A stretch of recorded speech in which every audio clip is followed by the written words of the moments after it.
Joint truck watermelon tractor robot. Sundarpur गांव में भानु नाम का एक किसान रहता था। भानु अपने सभी खेतों में तरबूज की खेती किया करता था।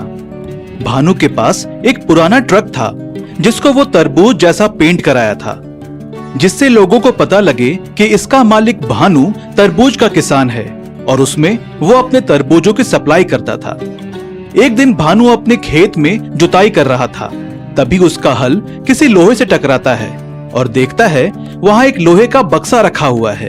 भानु उसे बहुत मुश्किल से खोल कर देखता है तो उसमें एक बहुत अजीब सा लॉकेट नजर आता है। ये बड़ा अजीब है, कौन है जो इस लोहे के बक्से में लॉकेट छुपा कर रखता है? जरूर ये कोई बहुमूल्य लॉकेट है, इसी कारण इसे छुपा कर रखा है। इसको किसी को दिखाना चाहिए। ऐसा बोल वो लॉकेट को लेकर घर चला जाता है और घर जाकर उस लॉकेट को टेबल में लगा देता है, जिसे देख उसका बेटा बोलता है, पापा ये आपने क्या लाया है? बड़ा अजीब सा लॉकेट लग रहा है। पता नहीं, मुझे भी वो खेत में जुताई के वक्त मिला है। छोड़ो उसको, जाओ अपनी माँ को बोलो खाना निकालने को, भूख लग रहा है। फिर भानु खाना खाने में लग जाता है और भानु का बेटा उस लॉकेट और अपने कुछ खिलौने को लेकर खेलने चला जाता है और खेलते खेलते वो लॉकेट पास के रेडियो के पास चला जाता है और उसमें बहुत तेज रोशनी निकलता है और देखते देखते वो रेडियो एक छोटे से रोबोट में बदल जाता है। अरे ये क्या, ये रोबोट कहाँ से आ गया और ये लॉकेट इतना चमक क्यों रहा है? लगता है ये कोई जादुई लॉकेट है, इसी से ये रेडियो रोबोट बन गया। इसको किसी और पे आजमाता हूँ। फिर वो उस लॉकेट को अपने खिलौने के पास ले जाता है और वो भी छोटे रोबोट में बदल जाते हैं, जिसे देख वो जोर से चिल्लाते हुए अपने पापा के पास जाता है। पापा पापा देखो, ये बड़ा अजीब है। क्यों चिल्ला रहा है, क्या हुआ?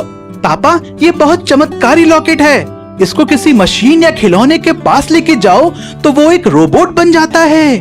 क्या बकवास कर रहा है, भाग यहाँ से, मेरे पास और कोई काम नहीं है क्या? मुझे पता था आप विश्वास नहीं करोगे, देखो मैं दिखाता हूँ। फिर भानु का बेटा उस लॉकेट को अपने टीवी के पास ले जाता है और उस लॉकेट के छूते ही वो टीवी भी एक रोबोट बन जाता है। ये देखते ही भानु बहुत चकित हो जाता है। अरे मोरी मैया, ये क्या बला है, ऐसे कैसे हो गया? लगता है ये कोई जादुई लॉकेट है बेटा, इसे किसी और में आजमा कर देखो। तुम मेरी ट्रक को एक बहुत बड़ा सा रोबोट में बदल दो ताकि वो मेरी किसानी में काम आए। भानु का लड़का वैसा ही करता है, उस लॉकेट की मदद से अपने ट्रक को एक बहुत बड़े रोबोट में बदल देता है। दूसरे दिन से अपने ट्रक को लेकर अपने खेत की तरफ निकलता है और अपने ट्रक को रोबोट में बदलकर उससे अपने खेत में काम करवाता है। मशीन होने के कारण उसके खेत का काम इतना जल्दी जल्दी करता है कि कुछ दिनों में भानु का बहुत अच्छा खेती होने लगता है और वो बहुत पैसे कमाने लगता है। उसी गांव में लालू नाम का एक और किसान रहता था, जिसके पास 4 ट्रैक्टर होने के बाद भी वह इतनी किसानी नहीं कर पा रहा था। एक दिन, भैया आपने सुना है, भानु ने तो कमाल ही कर दिया, उसके खेतों में इतना तरबूज हुआ है जितना पूरे जिले में नहीं हुआ है। अगर ऐसा ही चलता रहा तो वो कुछ दिनों में हमारे गांव का सबसे बड़ा आदमी बन जाएगा।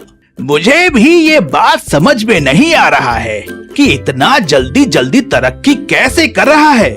सुन, तू एक काम कर, आज से तू ना भानु का अच्छे से निगरानी कर और देख क्या हो रहा है।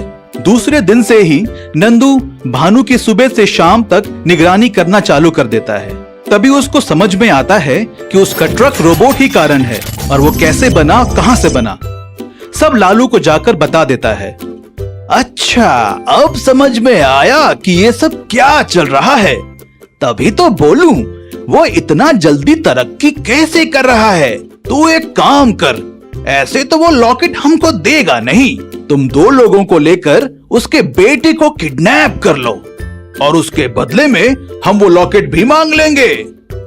नंदू वैसा ही करता है, 2 लोगों को लेकर उसके बेटे को किडनैप कर लेते हैं और फिर फिरौती में वह उस लॉकेट की मांग करते हैं, जिससे भानु बहुत बेचैन हो जाता है। और उदास होकर घर में बैठा रहता है कि क्या करें। तभी उसका ट्रक रोबोट बोलता है, क्या हुआ सर, आप इतने टेंशन में दिख रहे हो और कल से बाला भी दिखाई नहीं दे रहा है। भानु उसको सभी बातें बता देता है। आप चिंता मत करो सर, मैं उसको कहीं से भी ढूंढ के ला सकता हूँ। मुझे पता है, लेकिन मैं रिस्क नहीं ले सकता। पहले मैं ये लॉकेट उसको दे देता हूँ, फिर उसको वापस ले लेना। दूसरे दिन भानु उस लॉकेट को लेकर जाता है और लॉकेट के बदले अपने बेटे को छुड़ाकर वापस ले आता है। लॉकेट को पाते ही लालू बहुत खुश होता है और तुरंत के तुरंत अपने ट्रैक्टरों को रोबोट्स में बदल देता है।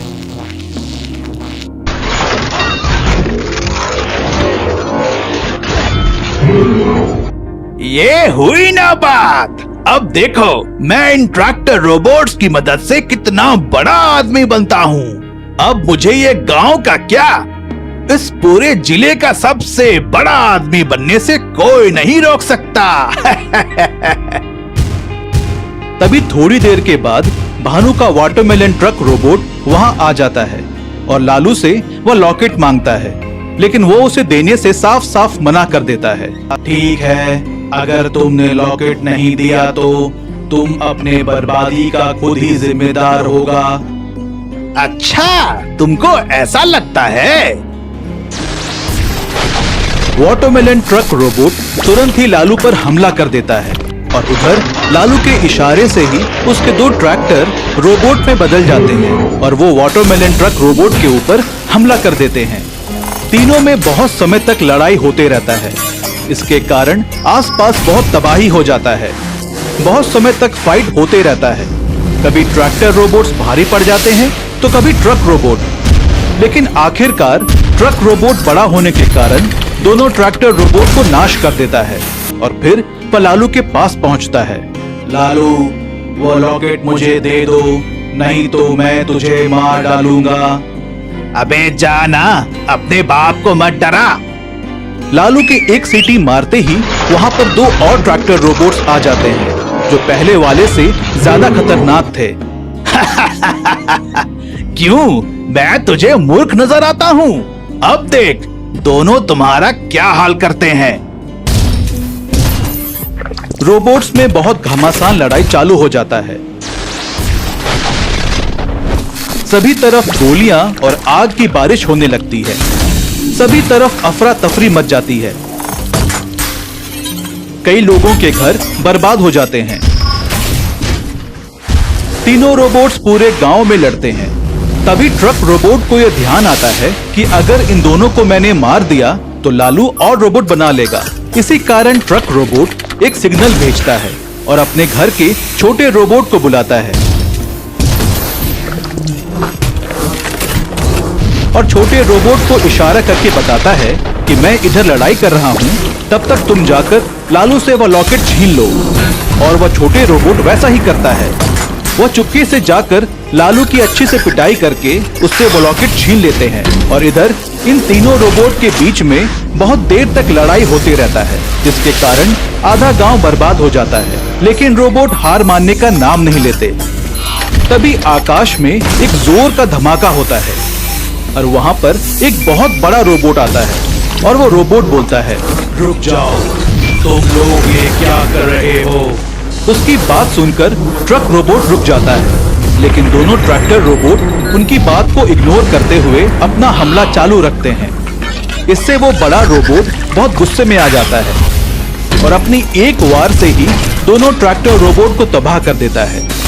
फिर वो छोटे रोबोट से वह लॉकेट ले लेता है। तभी वहां पर भानु आ जाता है। आप कौन हो और मेरा लॉकेट मुझे वापस कर दीजिए। ये तुम्हारा नहीं है, ये हमारे प्लैनेट का है। यह उस मदर बॉक्स का हिस्सा है जिसकी वजह से हमारा गृह चलता है। कुछ समय पहले हम सभी भाइयों में ऐसा युद्ध हो गया कि हमने अपने ग्रह को ही तबाह कर दिया और ये मदर बॉक्स जिसकी वजह से हमारी दुनिया कायम थी, हमने इसको ही बर्बाद कर दिया और उस बॉक्स का यह छोटा सा टुकड़ा ही बचा है जो कोई भी मशीनों में जान फूंक सकता है। मैंने इसे कई साल पहले यहाँ एक जमीन में छुपा के रखा था ताकि एक दिन हम अपना ग्रह फिर बना सकें। लेकिन यह तुमको मिल गया और मैं इसे वापस लेकर जा रहा हूँ। लेकिन इसको ले जाने के बाद मेरे रोबोट का क्या होगा?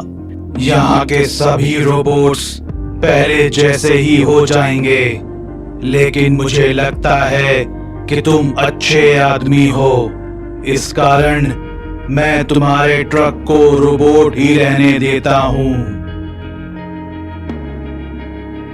ऐसा बोल बड़ा रोबोट वहां से चला जाता है और फिर भानु पुलिस को बताकर लालू और नंदू दोनों को जेल में डलवा देता है अपने बेटे को किडनैप करने के कारण। फिर अपने रोबोट ट्रक की सहायता से अच्छे से खेती करने लगता है और अच्छे से जीवन जीने लगता है। Big foot remote control truck. Balrampur नामक गांव था जो अपने हिस्टोरिकल प्लेसेस के लिए बहुत ही फेमस था। वहां पर अक्सर बाहर गांव के लोग रिसर्च करने और खुदाई करने आते थे। एक दिन गांव में बाहर से कुछ लोग आए और गांव के सरपंच से मिलते हैं। सरपंच जी, हम आपके गांव में शोध करने आए हैं। हमें पता चला है कि आपका गांव बहुत प्राचीन जगह में है। हमें अपने इतिहास के बारे में बहुत कुछ पता चलेगा। हाँ जी बिल्कुल, चलो मैं आपको वो जगह दिखाता हूँ जहाँ आपको जाना है। सरपंच सभी प्राचीन शोधकर्ताओं को उस जगह पर ले जाते हैं जहाँ पर खुदाई करना था, और दूसरे दिन सभी प्राचीन शोधकर्ता वहां अपने सभी इक्विपमेंट लेकर आ जाते हैं। और कई दिनों की खुदाई के बाद बहुत ही अलग अलग शैतानी स्टैचू उन्हें मिलते हैं। एक दिन वहां गांव के कुछ लोग और सरपंच साथ में आते हैं और वो शोधकर्ता से कहते हैं, सर ये क्या है? इतने सारी मूर्तियाँ और ऐसे खतरनाक मूर्तियाँ, बाप रे बाप, देख कर ही डर लग रहा है। हाँ सरपंच जी, जहाँ पर हम खुदाई कर रहे हैं वह हजारों साल पुरानी है और ये सभी स्टैचू लगभग 1500 साल पुराना है, और हमें लग रहा है कि आपका गांव किसी शैतानों का गांव रहा होगा। ये सुनकर सभी लोग डर जाते हैं। सरपंच कहते हैं, अरे ये आप क्या बोल रहे हैं? हमारा गांव और शैतानों का गांव? आप डरो नहीं, यह हजारों साल पुरानी बात है। तभी एक शोधकर्ता भागते हुए उनके पास आता है। उसका नाम डेविड होता है। वो कहता है, क्या ये देखो, हमको खुदाई में क्या मिला? उस बुक को देखते ही वो कहता है, अरे ये तो मौत का बुक है जिसके बारे में मैंने पढ़ा था। इस बुक के जरिए हम किसी भी मरे हुए को जिंदा कर सकते हैं। अरे आप क्या बोल रहे हो? हाँ सरपंच जी, इसकी खोज तो पूरी दुनिया के साइंटिस्ट कर रहे हैं, और बड़ी अजीब बात है ये यहाँ मिला। सभी उस बुक के बारे में बात करते हैं। रात होने पर डेविड और जॉश उस बुक को ध्यान से देख रहे थे। जॉश कहता है, अरे डेविड देखो, इसमें कुछ लिखा है। जॉश उसे पढ़ता है। तभी एक जोरों से लाइट निकलता है। फिर वो दोनों उस बुक को ही वही फेंक देते हैं। तभी बाहर से कई सारे जानवरों की आवाज आती है। अरे डेविड, ये कैसी आवाज है? दोनों अपने टेंट से बाहर आकर देखते हैं तो वहाँ पर रखे सभी स्टैचू जिंदा होते रहते हैं और सभी लोगों को दौड़ा रहे थे, और एक एक कर सभी इक्विपमेंट को वो तबाह कर देते हैं। तभी उनकी नजर जोश के टेंट की तरफ पड़ती है और वो सभी उस तरफ दौड़ते हैं, जिसे देख जोश और डेविड वहाँ से भागते हैं। लेकिन कुछ ही देर में डेविड को वो पकड़ कर ले जाते हैं। जोश भागते हुए सरपंच के घर पहुँचते हैं और सभी बातें बता देते हैं। सरपंच कहता है, अरे आप चिंता मत करो, आप यहाँ आराम करो, कल देखते हैं। सुबह होने के बाद जब देखते हैं तो कई घर तबाह हो गए थे। अरे रे, ये क्या हो गया गांव को? हर तरफ तबाही है। फिर दोनों जीप में बैठकर गांव को निकलते हैं तो देखते हैं कि सभी स्टैचू पूरे गांव में तबाही मचा रहे हैं। जोश कहता है, देखो मैंने बोला था ना, वो स्टैचू जिंदा हो गए हैं। अरे तो आप ऐसा काम ही क्यों करते हैं जिससे इंसानियत को खतरा हो? छोड़ो, अभी ये बहस का टाइम नहीं है, पहले ये सोचना है कि इनसे निपटना कैसे है। फिर कुछ समय में वो स्टैचू वहां से चले जाते हैं और सभी गांव वाले मीटिंग करते हैं। सरपंच कहता है, हमारे गांव में बहुत मुसीबत आई है, कोई इसका हल बताएगा? और किसी ने पुलिस को खबर किया है कि नहीं? एक गांव वाला सामने आकर कहता है, हम गांव के अनपढ़ लोग हमें क्या पता इनसे कैसे लड़ना है, और वो जानवर आसपास के सभी थानों को बर्बाद कर दिया है। अब हम क्या करें? हाँ तो कोई आर्मी को बोलो ना। हम बोल तो दिए हैं, लेकिन उनको आने में 2 दिन लगेंगे। अबे तो तब तक पूरा गांव बर्बाद हो जाएगा। कोई बताएगा कि क्या करना है? तभी जोश कहता है, आपके पास कोई बड़ा व्हीकल है क्या? हाँ है, पर आप उसका क्या करेंगे? मेरे पास कुछ आइडिया है उनको हराने का। चलो पहले मेरे टेंट के पास चलते हैं। फिर सभी जोश के टेंट के पास पहुंचते हैं तो वहाँ पर बहुत सारे हथियार पड़े थे। उसे देख सरपंच कहता है, अरे ये सब क्या है, इतने सारे हथियार? हमें ये सब रखना पड़ता है, क्या पता कौन सी मुसीबत किस तरफ से आई। फिर सभी बचे हुए इक्विपमेंट और सभी हथियार को लेकर सरपंच के घर पहुंच जाते हैं और फिर सरपंच एक ट्रक दे देता है। जॉश ट्रक और सभी हथियार बचे हुए मशीनों से एक big foot remote control truck बनाता है और सभी को दिखाता है। सरपंच पूछता है, अरे जोश, ये है क्या? लेकिन ये मेरा big foot remote control truck है, इसमें मैंने बहुत सारे हथियार लगा दिए हैं और इसमें बैठने की भी जरूरत नहीं है। आप हम इसे रिमोट से ऑपरेट कर सकते हैं। जोश, सरपंच और 2 लोग सरपंच के जीप में बैठकर बिग फुट ट्रक को ऑपरेट करके सभी स्टैचू जानवर के पास पहुंचते हैं। तभी सब जानवरों का नजर उस ट्रक पर पड़ता है और सभी उस बिग फुट ट्रक की तरफ दौड़ने लगते हैं। तभी जोश रिमोट से उन पर हमला करना चालू कर देता है और एक एक कर सभी जानवरों को मारना शुरू करता है और फिर कुछ ही देर में सभी स्टैचू जानवर ब्लास्ट के साथ खत्म हो जाते हैं। ये देख सभी बहुत खुश होते हैं। फिर सरपंच और जॉश प्राचीन खुदाई वाले जगह पर जाकर उस बुक को ले आते हैं और एक ऐसी जगह छुपा देते हैं जिससे कोई उसका गलत इस्तेमाल ना कर सके। आपको हमारी ये कहानी सुनकर कैसा लगा, हमें कमेंट बॉक्स में जरूर बताएं। और यदि आप ऐसी ही और भी कहानियां सुनना चाहते हैं तो हमारे चैनल को सब्सक्राइब जरूर करें। शुक्रिया। गॉडजिला और इंसानों की लड़ाई, गॉडजिला पर हमला। धरती के सुदूर जंगलों के बीच एक कबीला था जहां के लोग देश दुनिया से बहुत परे थे। वहां बाहर के लोगों को उनके बारे में कुछ खास पता भी नहीं था, बस अफवाहें ही सुने थे। और वहां के लोग एक बहुत विशाल जानवर की पूजा करते थे जिसे वहां के लोग गॉडजिला कहते थे। और वो गॉडजिला उस गांव के लोगों की रक्षा करता था। उस गांव से हजारों किलोमीटर दूर एक शहर था जहां पर ठाकुर रंजीत सिंह नाम का एक बहुत बड़ा धनवान आदमी था। उसने जीवन भर बहुत बुरे काम किए हैं और उससे बहुत पैसा कमाया है, लेकिन वो धीरे धीरे बहुत बूढ़ा होने लगा और कुछ दिनों बाद उसकी तबीयत इतनी खराब होने लगी कि वो कुछ दिनों का ही मेहमान था। क्या मतलब इतना दौलत कमाने का जो मेरा कुछ काम ही नहीं आ पा रहा है। बस अब मैं कुछ दिनों का ही मेहमान हूँ। आप ऐसा क्यों बोल रहे हो सर? आप चिंता मत करो, मैंने आज दुनिया के बहुत बड़े बड़े साइंटिस्ट को बुलाया है। वो कुछ ही देर में आ जाएंगे, वो कुछ ना कुछ जरूर करेंगे। और कुछ देर बाद वो साइंटिस्ट आ जाते हैं और फिर उन्हें रंजीत सिंह का असिस्टेंट पूरी बात समझा देता है। हम सब कुछ समझ गए हैं सर, और हम इसके बारे में बहुत दिनों से रिसर्च कर रहे हैं, लेकिन छोटी छोटी चीजों से हम चूक रहे हैं। पता नहीं हम कहां गलती कर रहे हैं। तभी एक असिस्टेंट साइंटिस्ट वहां दौड़ते हुए आता है, जिसे देख हेड साइंटिस्ट कहता है, तुम यहां क्या कर रहे हो? तुमको लैब में रुकने बोला था ना? सर, मुझे पता चल गया है कि हम कहां गलती कर रहे थे। हम कितना भी एक्सपेरिमेंट कर ले, हम उम्र बढ़ाने वाला सीरम नहीं बना सकते। लेकिन मैंने पता किया है कि धरती के बीच एक छोटा सा कबीला है जहां पर रेड ऑर्किड मिलता है, लेकिन वो ऐसा वैसा रेड ऑर्किड नहीं है। उसका रस पीने से लोगों का उम्र कम होने लगता है और इसी कारण वहां के लोग कभी बूढ़े ही नहीं होते। क्या बात कर रहे हो? ये तुमने पहले क्यों नहीं बताया रेड ऑर्किड के बारे में? सर, आपने ही कहा है ना, जब तक आप 100% श्योर ना हो किसी को नहीं बताना चाहिए। इसी कारण मैं चुपचाप इसका रिसर्च और स्टडी कर रहा था और मैंने सब कुछ पता कर लिया है कि कहां जाना है। वाह वाह, क्या बात है। तुम लोग जल्दी से जाकर वो फूल लेकर आ जाओ। अगर तुम लोग सफल हो गए तो तुमको मैं सोने से तौल दूंगा। सर, वो सब तो ठीक है, लेकिन हमको बहुत सारे हथियारबंद लोग चाहिए और हेलीकॉप्टर भी, क्योंकि वहां के लोग बहुत ही खतरनाक होते हैं और मैंने एक बहुत बड़े जानवर के बारे में भी सुना है जो उनकी रक्षा करता है। तुमको जो चाहिए वो सब मिलेगा, बस तुम लोग वो रेड ऑर्किड ले आओ। दूसरे दिन ही 2 साइंटिस्ट और कुछ हथियारबंद लोग फाइटर जेट और हेलीकॉप्टर के साथ उस कबीले की तलाश में निकल जाते हैं और कुछ दिनों तक पूरा जंगल छान मारने के बाद आखिरकार उनको वो कबीला मिल ही जाता है।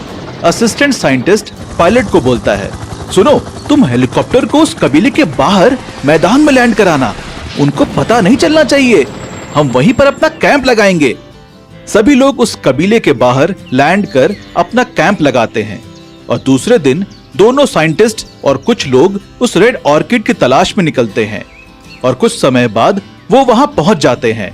देखो, वो रहा रेड ऑर्किड, जाओ जल्दी से इसे बैग में लेके आओ और संभल के, नीचे खतरा है। जैसे ही वो लोग उस रेड ऑर्किड को लेने के लिए निकलते हैं, वहां पर कबीले के लोग आ जाते हैं। ए, तुम लोग यहाँ क्या कर रहे हो और किसकी इजाजत से यहाँ आए हो? चले जाओ यहाँ से, नहीं तो खामखा मारे जाओगे। कौन हो तुम लोग? ये क्या तुम्हारी पुरखों की संपत्ति है जो इनमें अपना हक जता रहे हो? ये प्रकृति का दिया हुआ वरदान है जिसे कोई भी इस्तेमाल कर सकता है। हाँ, ये हमारा धरोहर है, हम सदियों से इसकी रक्षा करते आ रहे हैं और दुनिया से छिपा रहे हैं ताकि लोग इसका गलत इस्तेमाल नहीं कर सके, नहीं तो भगवान का बनाए नियमों का उल्लंघन हो जाएगा। वो हम नहीं जानते। अगर तुम लोग यहाँ से नहीं गए तो अपनी मौत का जिम्मेदार खुद ही होगे। हम मरने से नहीं डरते, चाहे जो हो जाए, हम इसको गलत हाथों में लगने नहीं देंगे। अच्छा, तुम्हारी जैसी इच्छा। सैनिकों, भून दो इनको गोलियों से। ये सुनते ही लोग उन पर गोलियों की बरसात कर देते हैं। फिर वो कबीले वाले उन गोलियों से बचने का प्रयास करते हैं, जिससे कुछ लोग बहुत घायल हो जाते हैं। तभी एक कबीला वाला अपने मुखिया से कहता है, सरदार, अभी हमको यहाँ से निकलना चाहिए, तभी हम इस फूल की रक्षा कर सकते हैं। आप भूल रहे हैं हमारे रक्षक गॉडजिला को, वही इनको सबक सिखाएंगे। तुरंत सभी कबीले वाले वहां से चले जाते हैं, जिसे देख सभी लोग बहुत हंसते हैं। बड़ी बड़ी बातें कर रहे थे, कैसे दुम दबा के भागे। अगर अब ये दोबारा दिखे तो जान से मार डालना। और फिर सभी लोग वो रेड ऑर्किड लेके अपने कैंप वापस चले जाते हैं और फिर सभी गांव वाले अपने कबीले जाकर अपने गॉडजिला की पूजा करते हैं। फिर थोड़ी देर बाद एक विशाल गॉडजिला वहां आ जाता है। फिर सभी लोग उसको सारी बातें बता देते हैं। फिर वो गॉडजिला उन सभी लोगों के कैंप की ओर निकलता है और कुछ समय बाद वहां पहुंच जाता है और सभी पे हमला कर देता है। सभी तरफ अफरा तफरी मच जाती है। सभी लोग इतने बड़े जानवर को देखकर डर जाते हैं और फिर कुछ समय में सभी लोग उस गॉडजिला पर हमला कर देते हैं, लेकिन उस पर गोलियों का कुछ असर ही नहीं होता। फिर कुछ लोग फाइटर जेट और हेलीकॉप्टर से भी हमला करते हैं, लेकिन उसको कुछ नहीं होता। और फिर गॉडजिला उन पर हाइपर बीम से हमला कर देता है और कुछ समय में सभी हेलीकॉप्टर और जेट में जोरों से ब्लास्ट हो जाता है और सभी नष्ट हो जाते हैं। लेकिन एक हेलीकॉप्टर बच जाता है, जिसमें पायलट साइंटिस्ट अधमरी हालत में वहां से भागते हैं।